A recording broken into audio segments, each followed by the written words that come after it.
Hello everyone, welcome back to my channel. In this video, we are going to see about what is Maya from the teachings of Bhagavan Sri Ramana Maharshi. Once a devotee asked a question, what is Maya, illusion? Bhagavan replied, seeing eyes without seeing that it is water is illusion, Maya.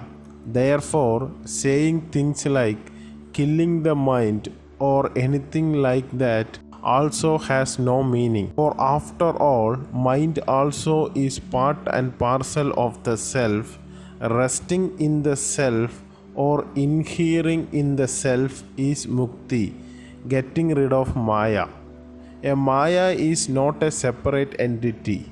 Absence of light is called darkness. So also absence of knowledge, illumination, etc. is called ignorance, illusion or Maya.